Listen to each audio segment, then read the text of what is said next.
万先生和尼堪上城了。好，待万先生把清军引入我们的火器阵中，看他仗剑不斗发出信号，就点火放炮。明白了。王爷，请下令三军按山人仗剑不斗的指示，各归其位，不得紊乱。请道长仗剑不斗，发出信号吧。好，呈山人的陶剑来。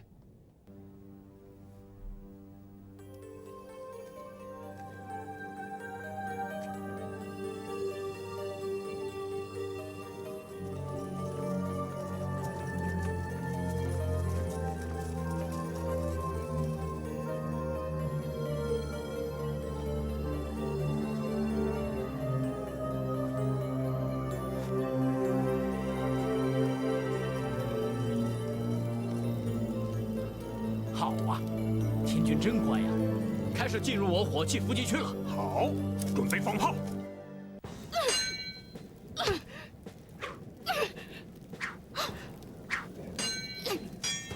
何方逆贼前来送死？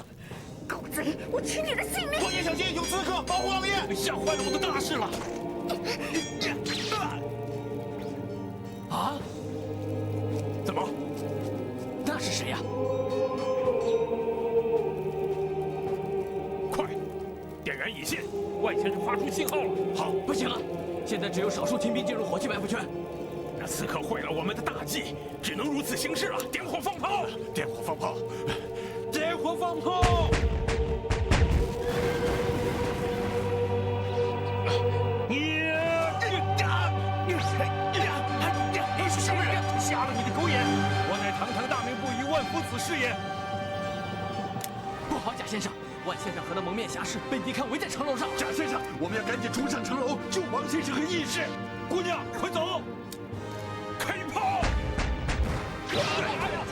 走，给我追！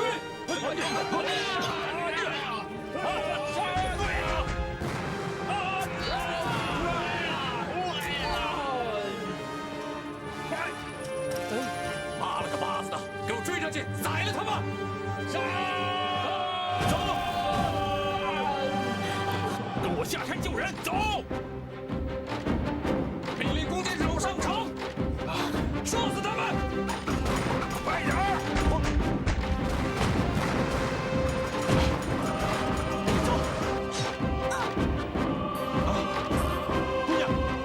姑娘醒醒！快点儿！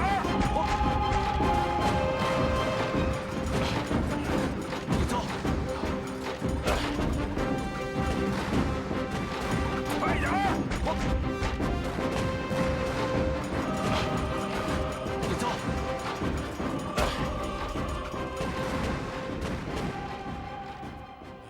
要来了！哎，来了！姑娘，姑娘，你醒醒！姑娘，醒醒！啊，醒了，醒了！姑娘，你孤单一人闯入敌营，冒死去刺杀尼堪，你真是可亲可敬啊！可是我没能杀了尼堪呐，万大人。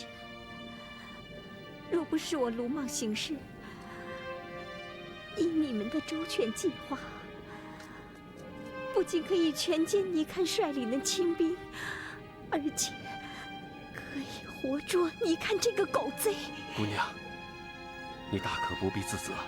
今天虽然失手，但我们已经大大的挫伤了尼堪及属下的士气。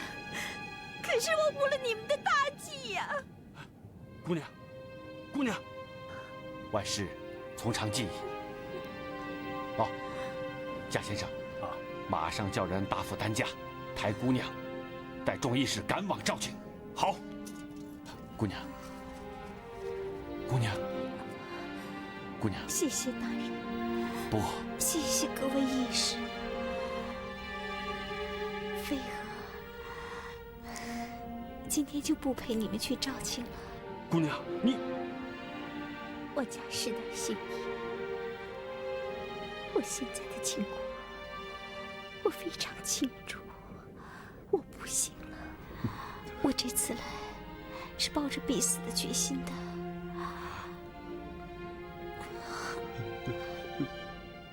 可恨，我没能亲手杀了那个狗贼。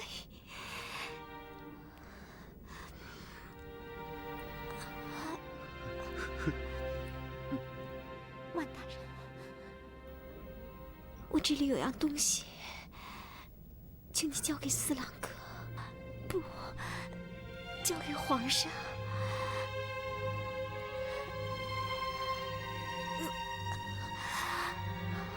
别让他忘了曾经为他缝补过衣服的苦命女子，还有这个腰牌，让他更别忘了登基的时候许下的诺言，要做好皇上，让天下的百姓过上安宁幸福的日子。姑娘，你是飞姑娘啊，姑娘。万大人，四郎哥需要你，皇上需要你辅佐，希望你能帮他实现反清复明的计划。我答应你，我答应你，我们回家啊！回家。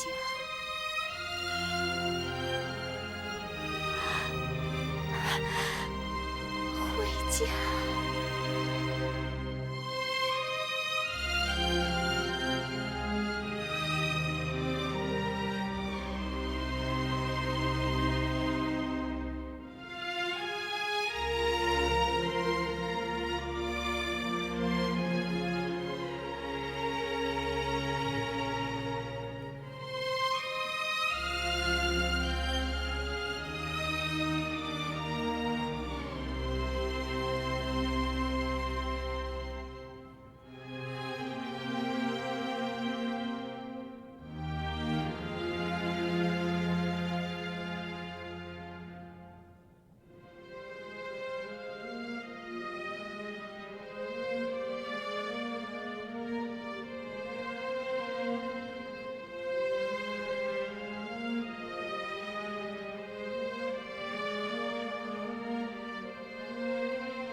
姑娘，姑娘，姑娘，姑娘，姑娘，姑娘，姑娘，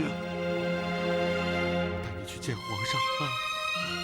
我现在就带你去见他，姑娘。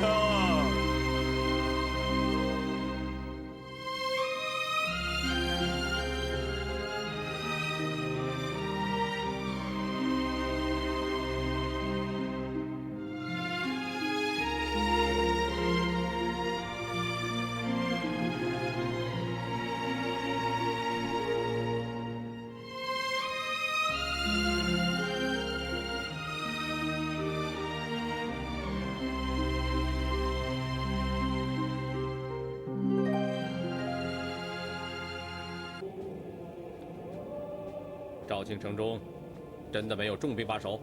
王爷放心，探马已经打听清楚，肇庆城内只有留守的都师屈十四和兵部侍郎张同场带领的3000人马，城中绝无重兵，设防也不坚固，不堪一击。3000人马，只需要我5万铁骑，转瞬便踏上肉酱。今日就是我大清朝廷活捉朱由榔，灭了明朝这最后一个小朝廷。来，在，传我的大令，兵发兰克山，攻打肇庆城，活捉朱由榔。这。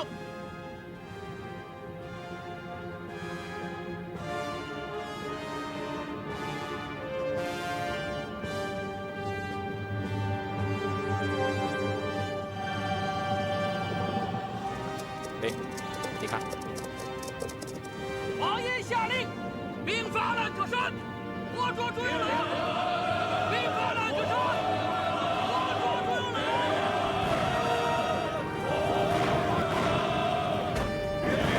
大将军，王将军和尼堪已经干上了。是啊，走，冲，走，冲，冲，这，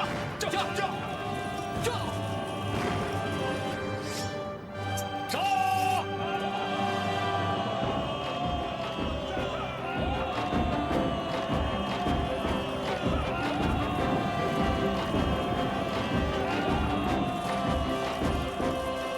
清顺治4年，南明永历元年，围攻肇庆的清军被原农民起义军联军合围，大败于烂柯山。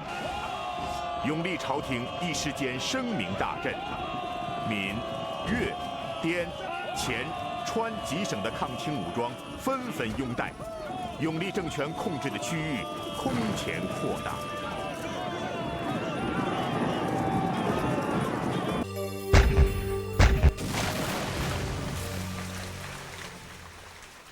好，真好啊！与红衣大炮相比，雷神大炮炮身灵活，射程远其1倍，而且准确度非常高。还有啊，这雷神大炮使用的炮弹经过了特殊的化学处理，爆炸以后即可在敌人阵地上引发大火，杀伤力极强。好啊！哎，这款新炮要是能在桂林战场上长线密布的话，真能抵得上千军万马呀！哎，此前这大炮有多少门？就这2门。2门？那旧炮有多少门呢？能用的也就180余门。太少了，太少了。改造1门新炮需要多长时间？雷击大营现在技艺娴熟的工匠1000多人，由他们率领官兵日夜赶造的话，1个月之内就是360门。恐怕已经是来不及了。是啊，夫子一路从闽南赶回来，听说清廷又在调兵遣将，准备攻打桂林。吴三桂之军就在广州。来人，在，立即禀报曲大人，要马上处调动官兵来雷击将军大营，赶造大炮。是，等等，张大人，赶造大炮不仅需要人手，更需要军饷啊！福子先生说的是啊，人手事小，关键是造炮用的银两事大。急需多少银两？按360门来计算，得60万银两。事已危急，我和曲大人立即返回行宫见驾。备马。是。万先生，请。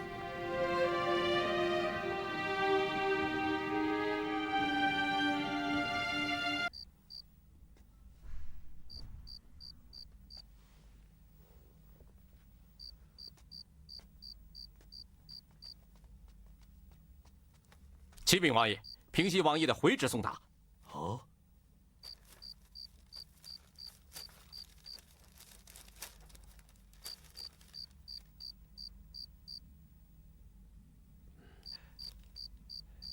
今日是10月初几？10月28日。28。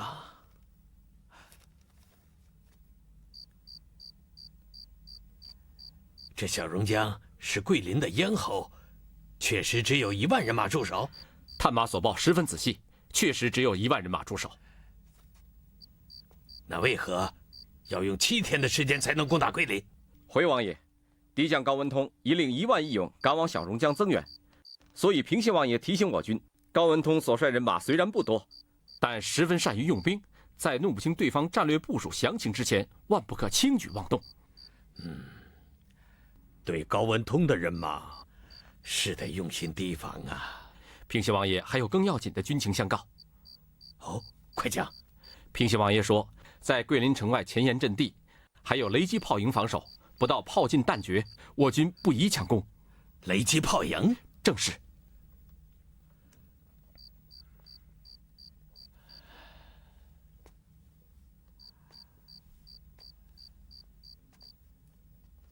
报！禀告王爷，巡查鳌拜的军师求见。哦，怎么事先不知道敖大人要派人前来？来人说了些什么？看样子好像是宫里的大内官，说是才从桂林侦察军情回来的。快请。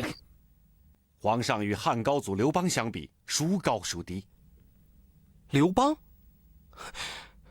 朕怎能与前朝明君相比呢？皇上有自知之明，为何不效法前朝明君之举？万事以社稷为重，反而本末倒置，轻重不分。朕倚重冢宰，正是以社稷为重，怎么说是本末倒置，轻重不分呢？渠阁部忠贞贤良，本朝无二，堪称社稷之臣。但当初楚汉相争，汉高祖的父母七世被楚霸王项羽捉拿，项羽要以宰杀烹煮其父母七世为要挟，要刘邦投降。刘邦以江山社稷为重，父母七世为轻，不予理睬。今皇上仅因一大臣之生死，置江山于不顾，岂非本末倒置，轻重不分？难道朕就任凭瞿十四死于清军刀下，只顾宫眷，一往无周吗？渠阁部请旨留守桂林，自当负留守之责。更何况高文通将军正向小榕江挺进，桂林又有新造的雷神大炮，谁胜谁负尚难预料。而今皇上圣驾南巡，系匡复大明万代之业，绝不能再犹豫彷徨，感情用事，因小失大呀！皇上，微臣刚才所奏，也是渠阁部的心愿。皇上忍心辜负他这一片忠诚吗？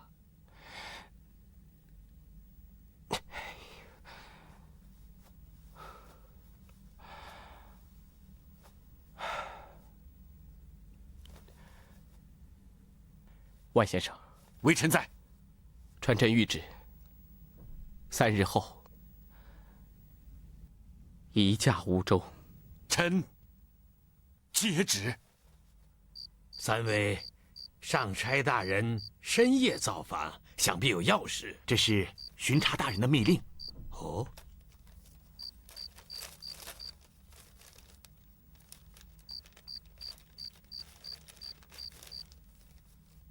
活要见人，死要见尸。半月前，巡查大人命我等3人日夜兼程赶往桂林，探查贾自明和科沙利娃制造雷神大炮的机密，并设法劝说他2人归顺我大清朝廷。行前，巡查大人给了我此密令，我们潜入了他们的试制营地，勘察了雷神大炮整个的发射过程，果然威力巨大。可以断定，若不摧毁其雷神大炮，定南王此次出师桂林，必定胜算甚微呀。那雷击将军他们，我们此次前去，也被雷击将军和那个洋女人给回绝了。哦，原来是这样。并定南王，虽然他们研制了雷神大炮，可是小小的永历朝廷影响不足，所以造好的大炮数量也甚少。加上他们的将士们使用大炮时，离不开雷击将军的指挥和那洋女人调制的火药，所以对于那2个人，巡查的大令是：活要见人，死要见尸。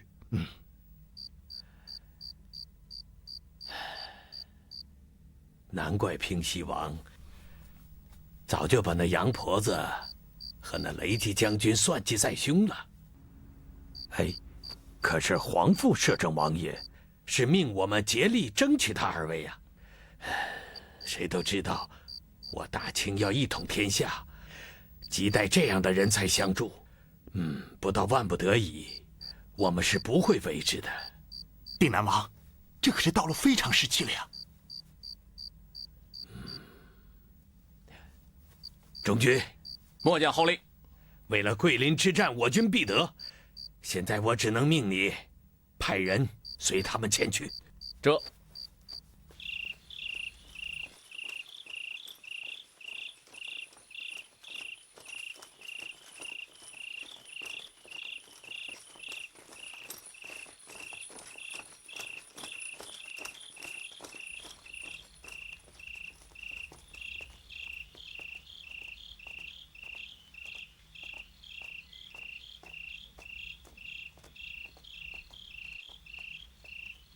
小人恭迎王妃。起来吧。谢王妃。启禀王妃，王爷、荣爷还有杨将军前往军营点兵去了。难道就要攻打桂林了？我军与定南王爷之军约定，在本月5日合攻桂林。还有3天了。把羹汤送到帐中，待王爷回园，你等要禀告王爷，请他饮用。炸，请。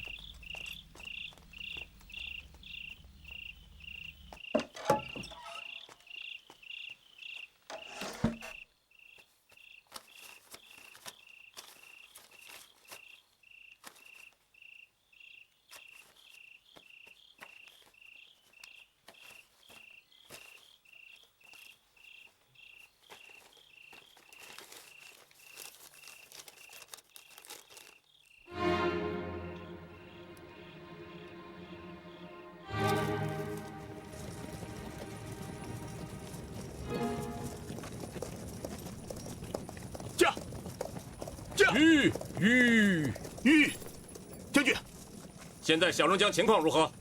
回将军，刚才听说，周将军他们已经拔营向贵州撤逃了。妈的，这个狗娘养的！我们必须迅速前去营救小龙江。高将军万万不可呀！恐大将军来势汹汹。好，不要说了，小龙江是行宫的门户，我们无论如何也一定要前去，把孔武联军牵制在小龙江。走，跟我来，这。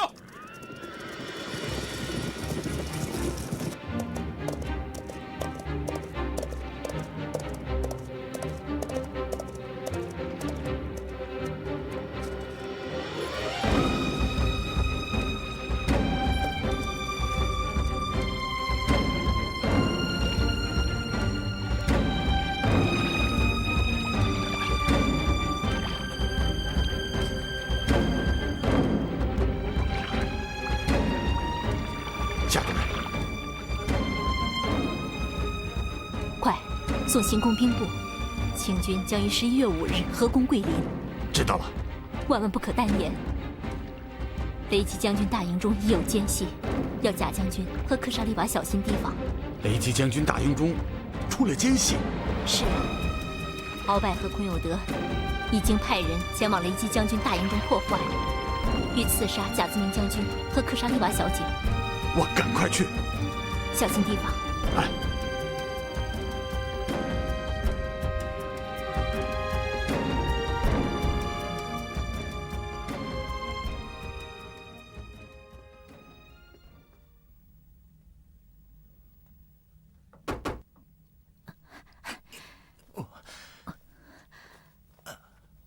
何事啊？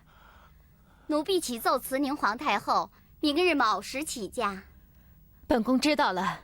奴婢领太后口谕，奴婢告退了。去吧。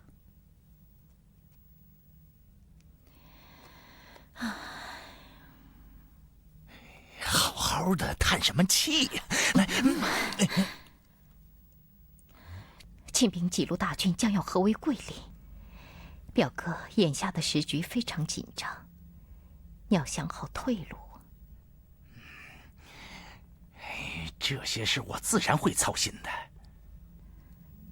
哎呀，表哥，什么时候才是个头啊？这种日子实在是没法过下去。东躲西藏，皇上朱由榔又懦弱。现在是非常时期，只能过一天算一天。一旦我们熬过了这些艰难时日，我们就能享清福了。你现在还在想着享清福呢？只要能保住我们的命，其他的那些事情你就不要再去想了。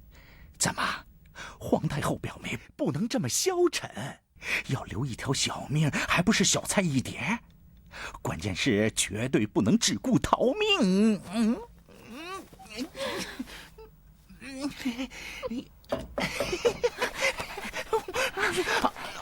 何事？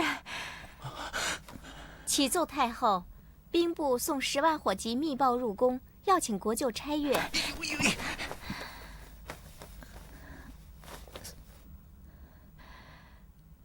送来。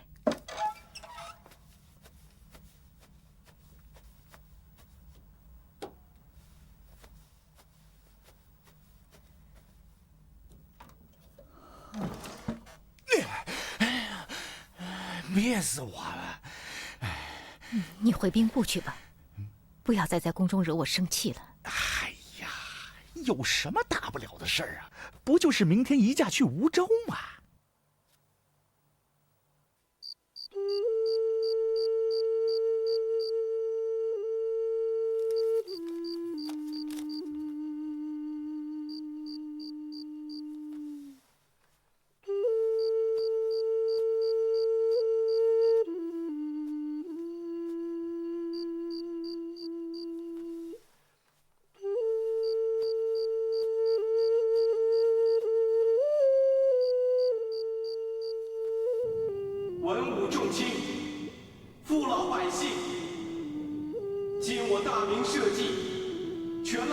下官民忠心拥戴，方得重奠万世之基，重振中兴之道。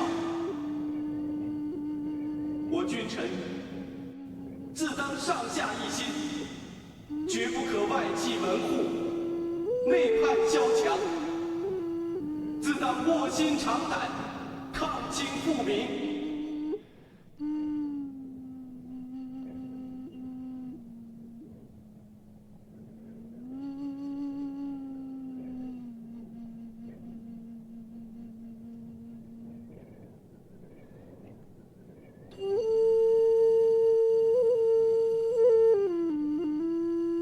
皇上，夜深了，明天还有一驾梧州呢。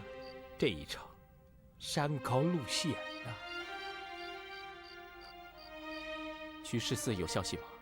哦，请皇上放心，桂林有雷神大炮御敌，屈大人和他的将士们定会拒孔有德于桂林之外。桂林。桂林，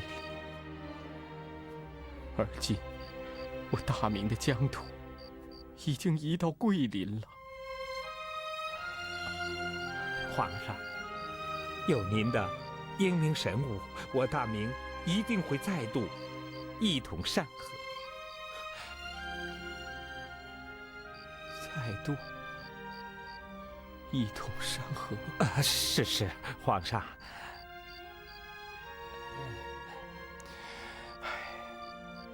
皇上，时近黎明了，您还是稍事歇息吧。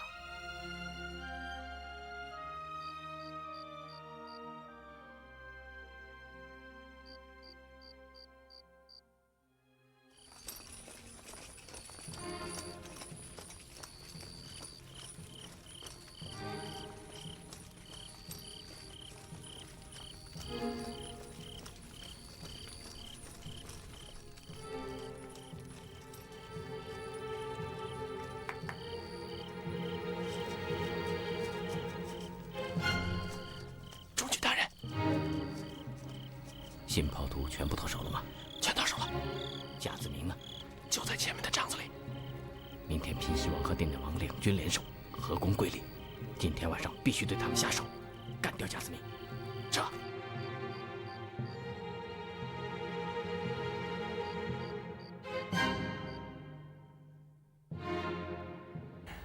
这里你看啊，对，你要干什么？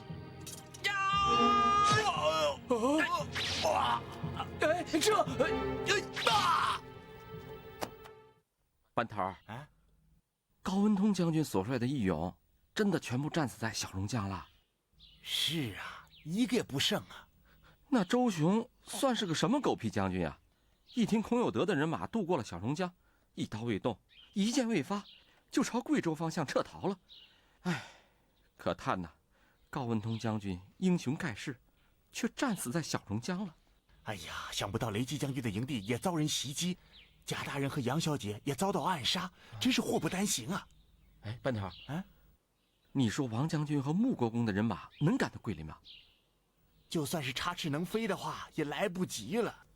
两位兄弟啊，徐大人有令，叫你们立刻离开桂林。离开桂林？孔有德马上要进城了，快走吧！走，快！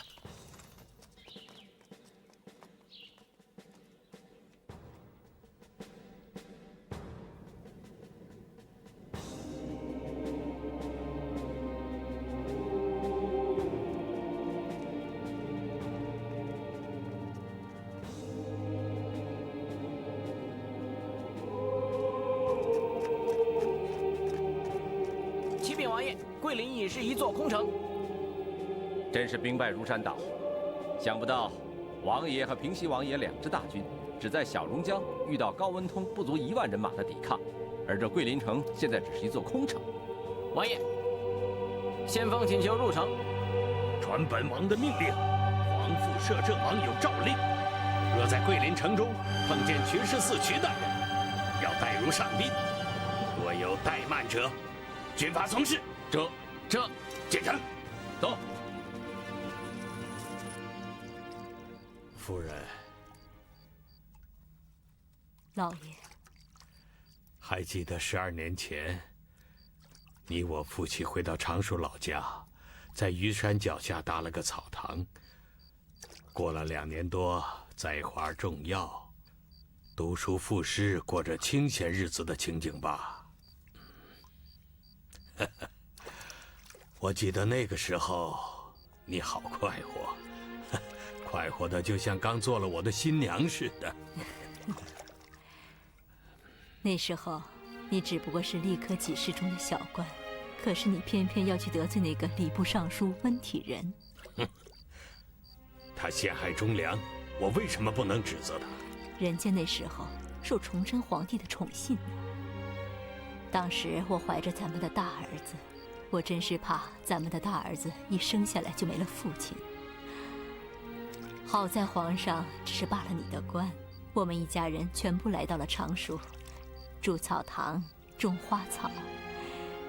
你叫为妻的怎么不开心呢？从那时候起啊，你就养成了我沐浴你给我搓背的习惯。哎，老爷，你叹什么气呀？你不知道，隔一天夫人不给我搓背洗澡，我这个浑身上下痒的呀，别提有多难受了。这几年，夫人可是欠了我数不清的洗浴呀。今天让夫人一并给我清洗干净。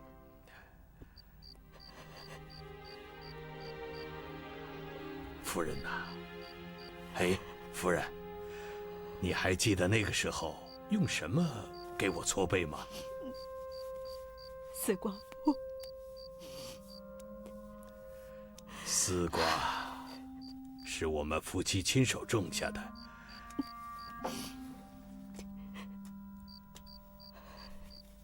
每年留下几十条让它长老，然后让风吹干，在水中揉搓，去掉籽和老皮，只剩下瓜网，沾着皂荚水，搓在背上、肚腹上、手足上，嘿，真是舒服极了。夫人，还记得我那首夸赞丝瓜布的诗吗？记得，似有地质成瓜状，身披天羽为蛙形。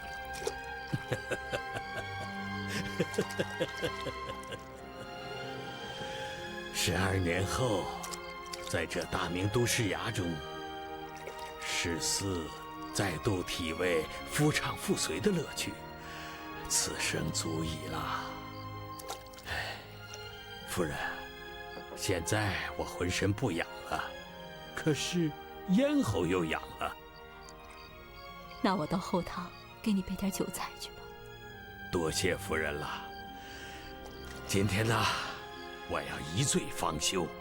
前天一早，我就把密报送到了桂林行宫兵部衙门，可不知为什么贾将军和杨小姐还是遇难身亡啊！雷击大营全军覆没。曲葛部和张侍郎还坚守在桂林城中。于老爹，孔有德和吴三桂2支大军已经会师，朝廷的救军远在川贵，皇帝现在已十分危险了。真是急死人了！这样打下去可要坏大事的，你急我急。可是朝廷的那批狗官们，到现在了，还在争权夺利、欺上瞒下、一再贻误战机，怎么不叫人心寒呢？于老爹，你要立即派人去禀告皇上，皇上要尽早向云贵川迁移。如果稍有迟缓，后果将不堪设想啊！我不去救那个皇上，这一切都是他皇上自作自受。于老爹，于老爹，我求求你，救救皇上吧！快起来吧，姑娘，我答应你。你救救皇上吧！我们的皇上，我们能不去救他吗？快起来吧，姑娘。这我就放心了。还有，我听吴三桂说，多尔衮向他和孔有德下诏，要尽力劝说曲葛部降清。我想一时曲葛部和张侍郎尚无性命之忧，待我知道更多详情后，咱们再去搭救这2位大人也不迟啊。哎，夏督人，你出来时间长了，只怕吴三桂那贼对你起疑呀，赶紧回去吧。好，那你也要小心保重。好。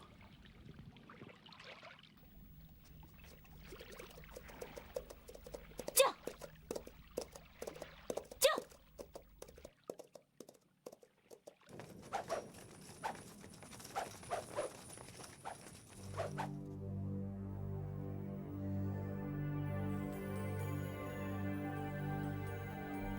定南王到！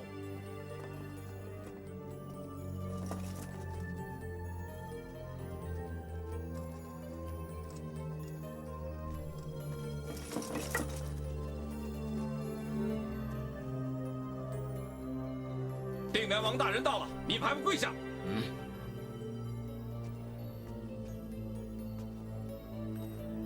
左边所做是阁部吧？正是大明东阁大学士瞿世嗣。好气魄，好阁部啊！堂中所立是孔南王吗？正是大清定南王孔有德。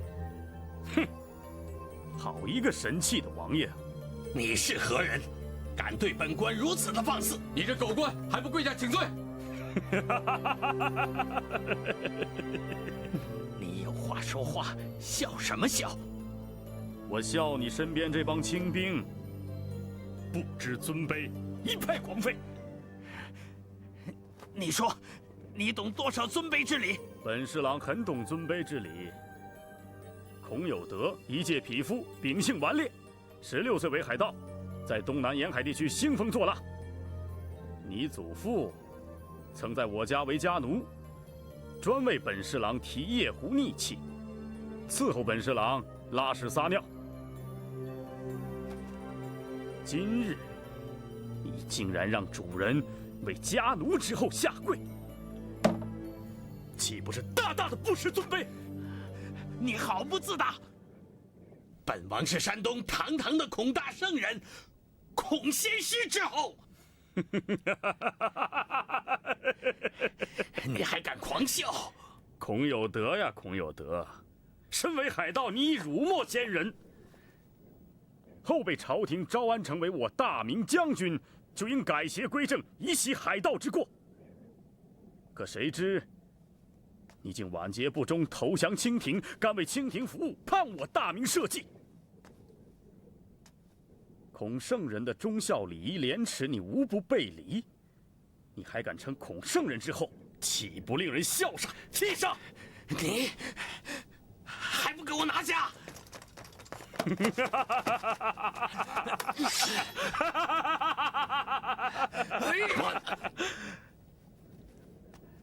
葛部大人，誓死与同场立誓同生子，定南王，你把我们拿下吧！张东厂他死不开窍，人各有志，你重生，张四郎重义，你就别枉费心机了。福二公入座。哼！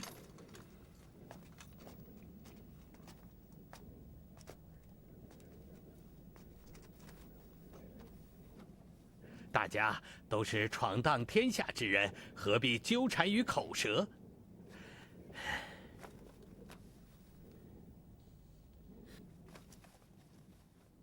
哪有朝廷大臣与敌手并坐躺着的道理？孔有德，话不投机半句多，你我说不到一块儿，别那么假惺惺的。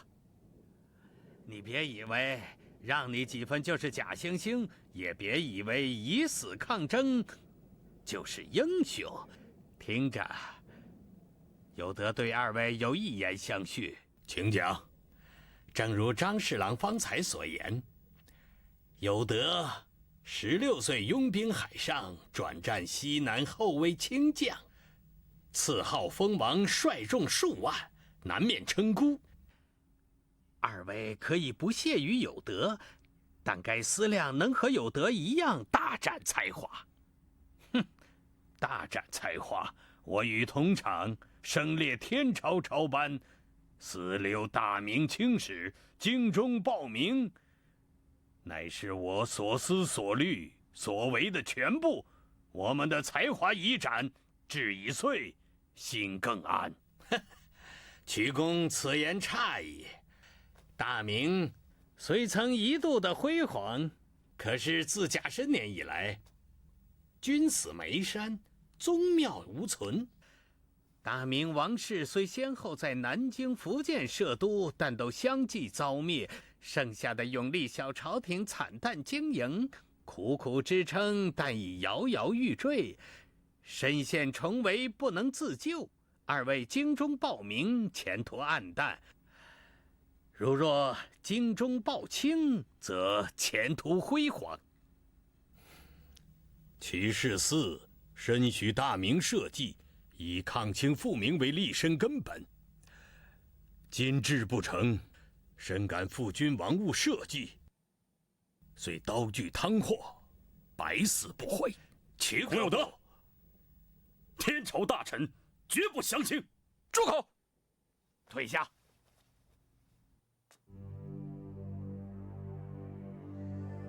将都司府改为上宾馆，安排他二公在此居住。有怠慢者，斩。这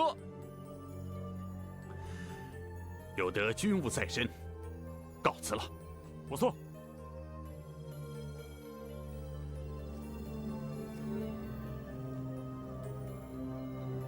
皇上，趁热快用吧。太后和王后呢？奴才已经让人捐送过去了。文武大臣呢？皇上，您就快用吧。广西地界早因战火，据守的官兵百姓们已逃亡干净，文官武将们自己想法吧。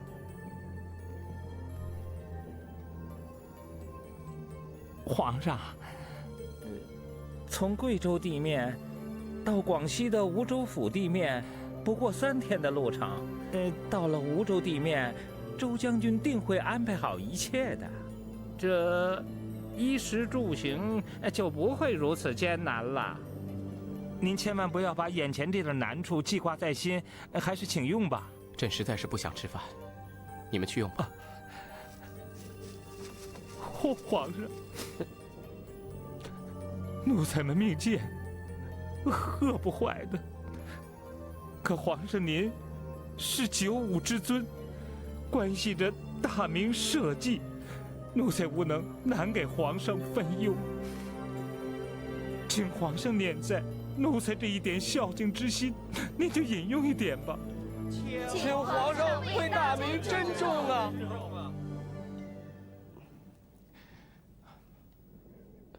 朕已饱了，你们拿去分用了吧。皇上，你。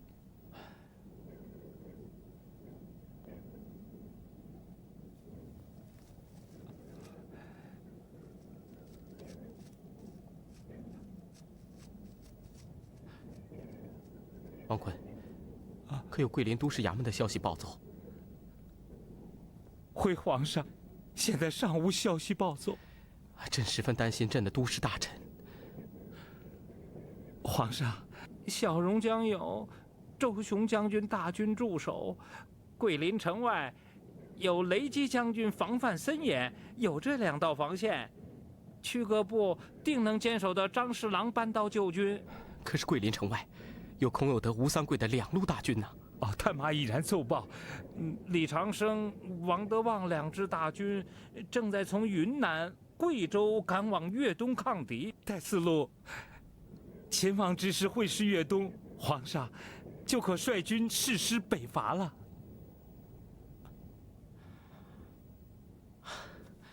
好啊，朕就等着这一天呢。宣旨，起驾吧。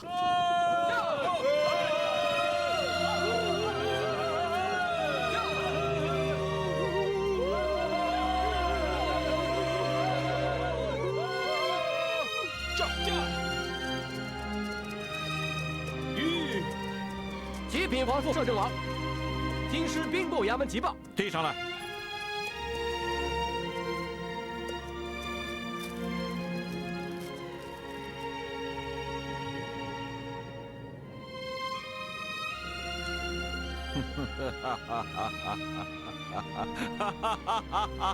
皇父摄政王，今时所奏何事啊？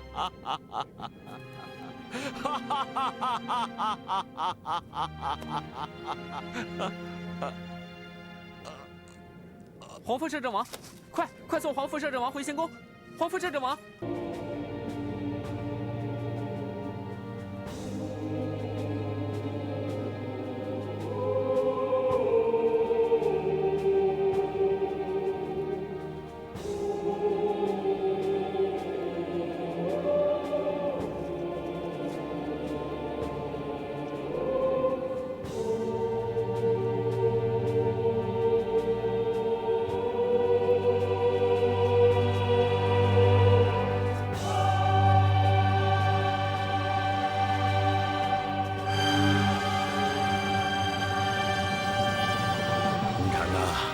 独秀山到了，这是我们两人的归宿。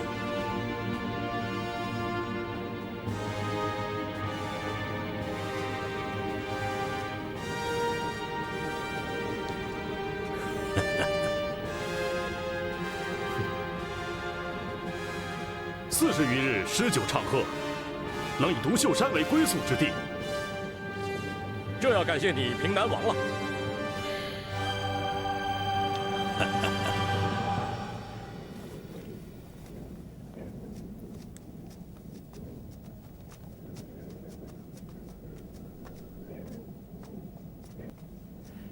瞿大人、张侍郎，二位深知朝廷敬重爱贤之意，眼下如能回心转意，朝廷钦差就在身边，大有回转之势啊！定南王所言不虚，二位三思啊！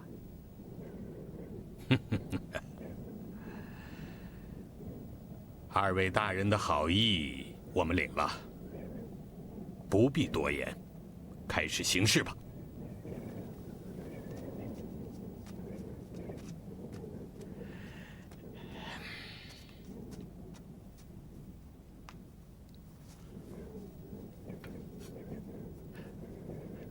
慢！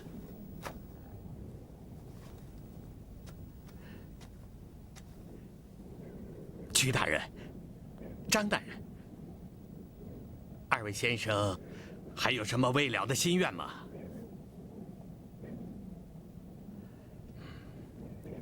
记得开时是已非。迷香盛宴，炫春肥。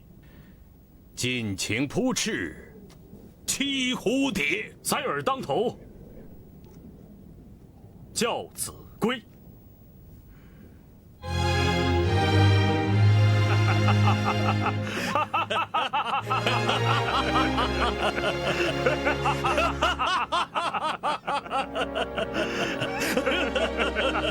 醒醒！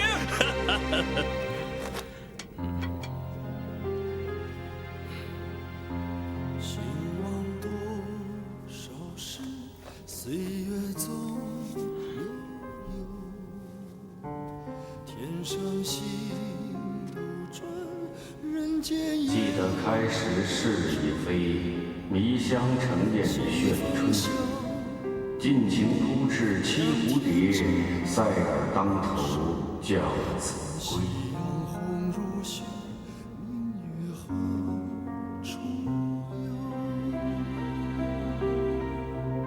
夫子先生，夫子先生，夫子先生，夫子先生，我与同场感谢你用此诗送我二人慷慨上路。问沧海茫茫，谁主沉浮？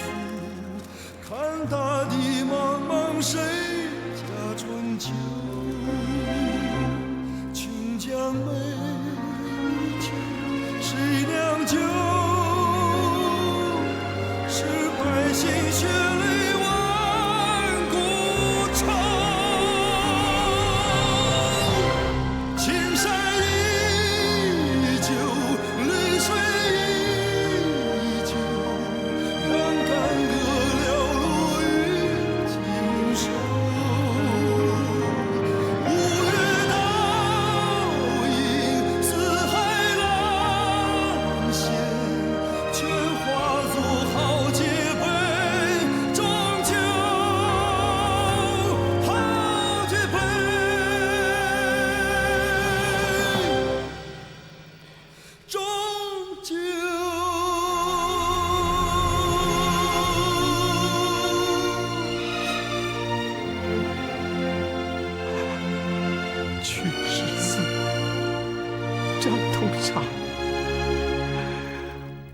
魂兮归来，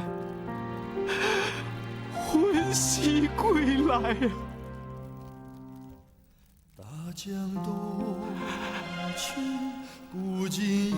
皇上，人死不能复生，请节哀顺变吧。遵从二位大人的遗嘱，带领群臣谋划抗清复明的大计吧。谁主臣？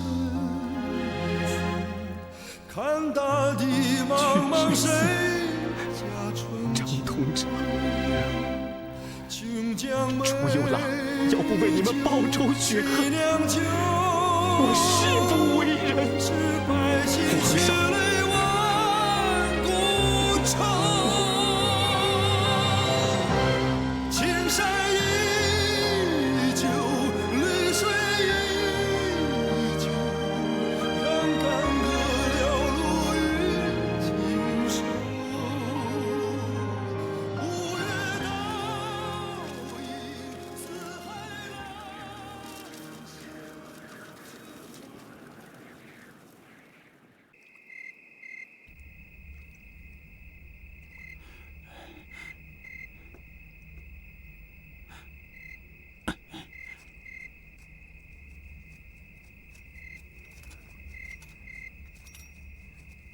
行宫现在何处？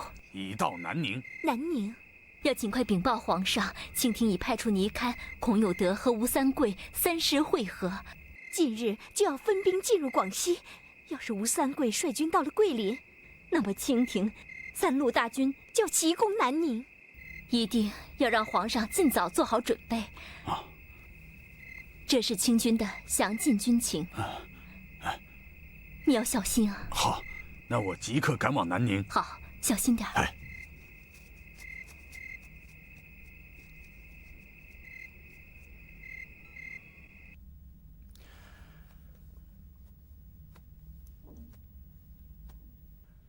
周雄，大王，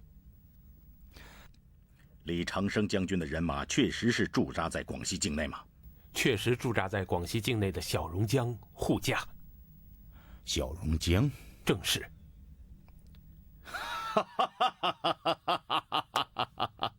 他还真有点像护驾的样子啊！王爷的意思是，你没看见朱由郎那个熊包样吗？当初被我们关在那个箱子里，连大气儿都不敢出。这样的护驾，你护他有什么意思啊？王爷，古语说得好，挟天子以令诸侯啊。屁！我说你这脑子是不是也像李长生一样掉起书袋子来了啊？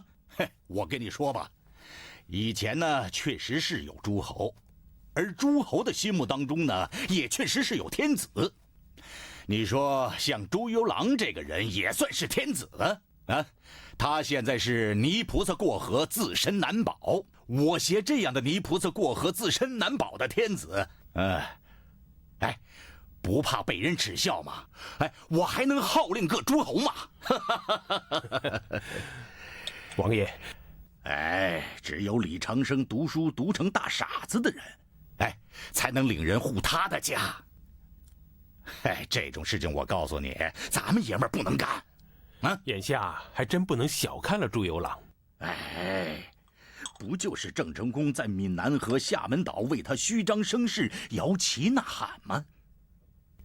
郑成功，哼，他老子都投靠了大清，他还能蹦跶几天？可是近来的消息怕是不那么简单。近来又有什么消息？这是末将刚收到的急报，正要禀告王爷呢。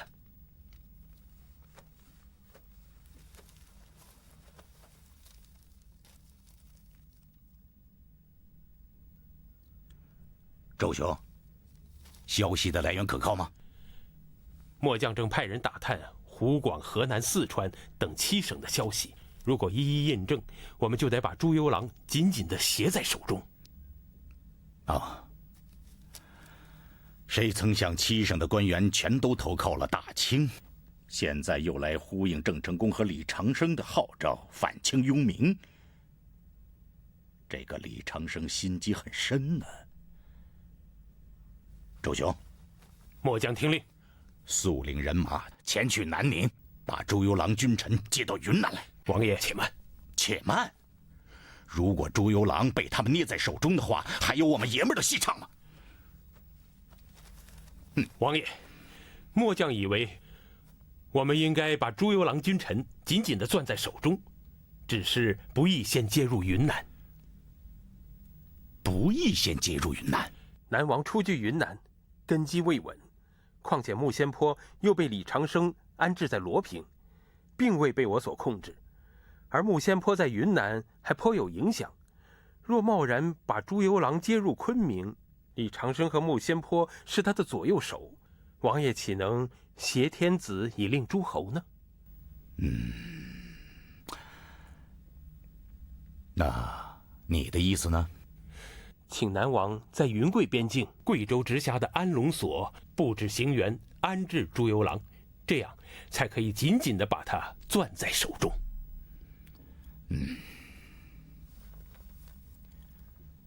周雄，这件事由你亲自去办，即刻下我的诏书，把他们一行接到那个地方挟持起来。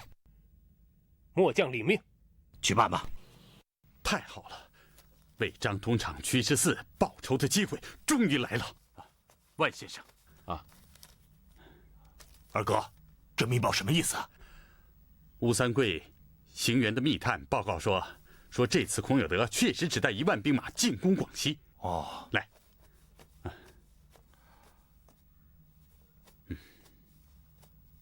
老哥，你手下的义士去孔有德营中查实过了吗？去过呀。那孔有德号称5万人马进犯广西，其实只有1万人左右。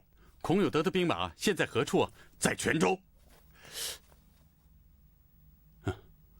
可是泉州离湖广的永州太近，湖广境内有清廷的索尼大军占领。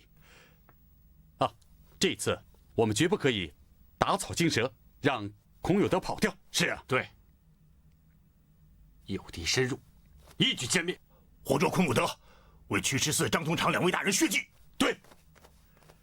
建国公听令，在。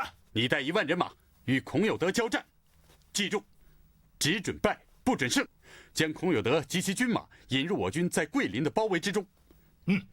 这回全歼清军，活捉孔有德。领王令。万先生，你我即日带领大军去桂林布阵。这回我要痛歼清军。好，太好了。王爷，这王德旺原先也是一位能征会战的将军，可是自打跟了朱由榔之后，就成了乌合之众。这不，和我军一交手就溃不成军，不到10日，连破6城，我军又攻占了桂林，他跑得比兔子还快。王爷真是天神下降，锐不可挡啊！他们还有消息吗？你看秦王的援军已到何处？探马尚未回报。我军伤亡情况如何？截止进城时统计，有600人阵亡，受伤约2000人马。看来只有不足8000人马可以上阵了。王爷放心，尼堪亲王的援军一到，不出1个月，我军就可攻占广西，直逼贵州。恐怕是来不及了。王爷的意思是，孤将效仿瞿大人和张通场2人，从容就义独秀山，恐怕是也办不到了。王爷何出此言？我孔有德受鳌拜大臣所赐，恐怕再也无回朝上本的机会。你看，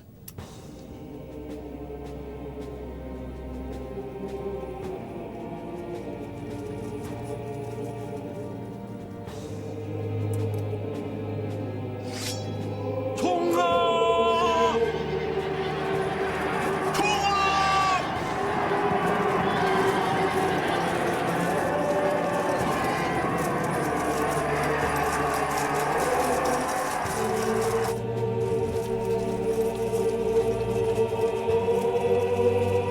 这什么地方？这是广东茂名。茂名离桂林尚有多少路程？茂名离桂林有千里之遥。千里之遥。传国号令，全军将士马不停蹄，救援桂林。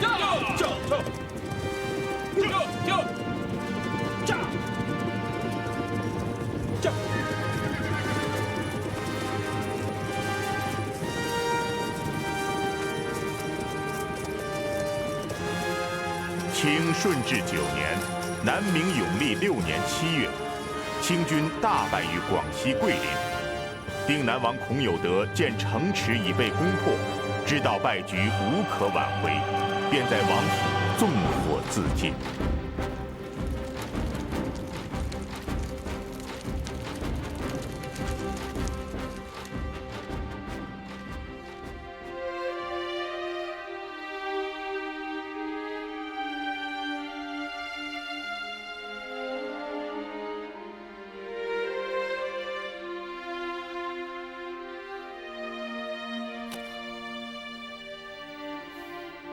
定南王孔有德战死桂林，朝野震动。鳌拜，你看的后援大军为何未及时救援？皇上，此事与尼堪亲王的后援之军无关。尼堪亲王遵照朝廷的旨意赶往桂林援助，但定南王却轻敌冒进，只领1万骑兵深入桂林，中了李长生的埋伏，才由此惨败。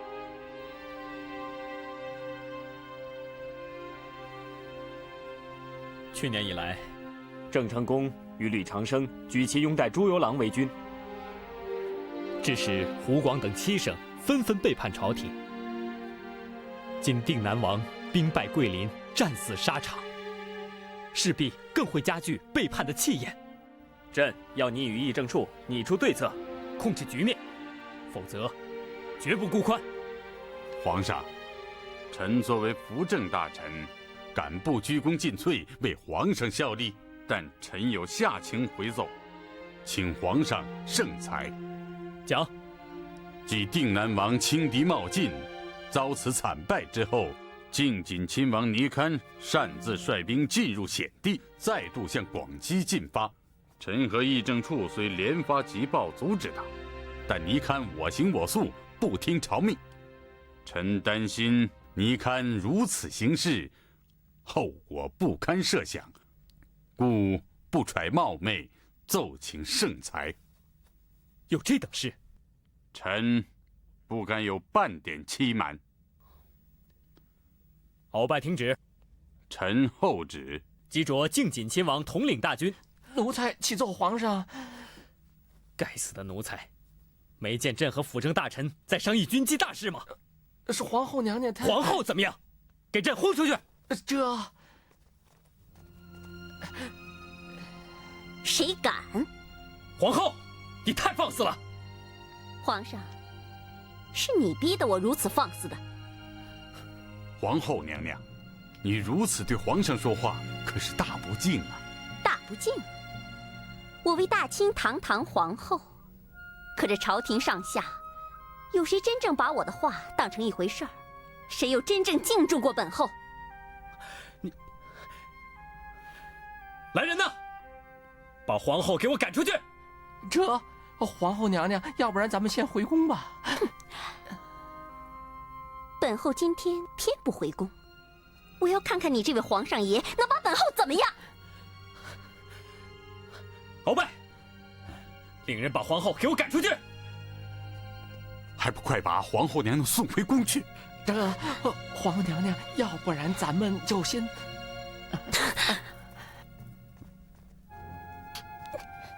鳌拜，你这个该死的奴才，就知道讨好皇上，欺压本后。皇后娘娘，奴才是怕您违仪闯殿，被言官知道了，后果不堪设想啊！违仪闯殿，本后是不懂宫仪的人吗？可是1年以来，我一再奏请，他一再拖延。试问大清国哪一位皇后的父母兄弟姐妹，在受册封之后达1年之久不予进封的？他如此行事，分明是在天下官民面前羞辱本后。皇后娘娘，您既知依仪上本，难道就忘了依仪建军了吗？依仪建军？对。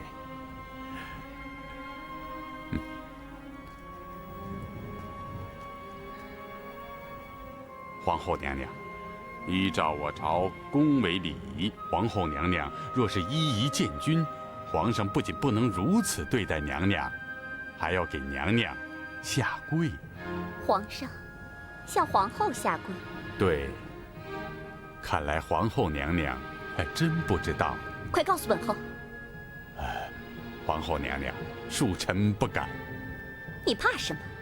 事成之后，本后定要重谢你。能为皇后娘娘效命，是臣的本分，岂敢望娘娘赏谢？只是这一仪建军之事，还望皇后娘娘应向圣母皇太后驾前询问才是。本后明白。来人呐！回宫是朝见圣母皇太后。皇后娘娘，请稍后。皇后娘娘，您在圣母皇太后面前只需问其一仪建军之事，可千万不要跟圣母皇太后说皇后娘娘要一仪建奏当今圣上。本后明白了。